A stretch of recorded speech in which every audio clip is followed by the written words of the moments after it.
بسم الله الرحمن الرحیم. با نام و یاد پاک خداوند متعال. یکی از موضوعهای دیگری که امروز مورد بحث قرار میدیم عبارت است از آمنت بالله ها که ایمان با خداوند است. آمنت بالله را به دو شکل داریم که یکی به شکل ایمان مجمل است و یکی هم به شکل ایمان مفصل که از او جمله در این ویدیو میخوانیم ایمان مفصل.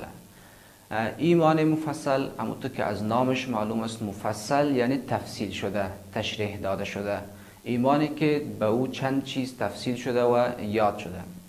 ایمان مفصل عبارت است از بسم الله الرحمن الرحیم آمنت بالله و ملائکته و کتبه و رسله والیوم الآخر والقدر خیره و شره من الله تعالی والبعث بعد الموت.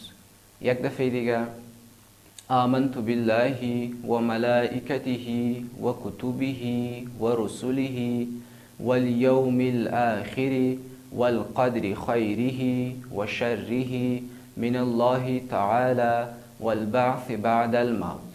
در ایمان مفصل ما به چند چیزی که ذکر کردیم میگیم که ایمان داریم. او چند چیز چیست؟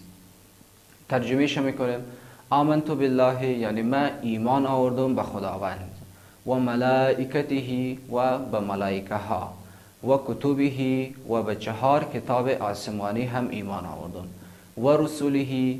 یکی از چیزهای دیگه که یک مسلمان ایمان می آورد بهش عبارت است از رسول که جمع رسول می باشد و پیامبران میگه، یعنی من به رسول ها هم ایمان آوردم.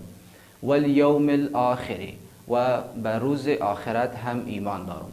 والقدر خیره و شره و به قدر و به اندازه خیر و شر من الله تعالی که از سوی الله متعال است. والبعث بعد الموت و پس زنده شدن بعد از مرگ هم ایمان دارم. در ایمان مفصل ما ایمان میگیم یا میگیم اقرار میکنیم به 7 چیزی که ذکر کردیم در ای که ایمان داریم. تشکر. team.online ستاسو د خوښې زده کړې ستاسو په خپل کور کې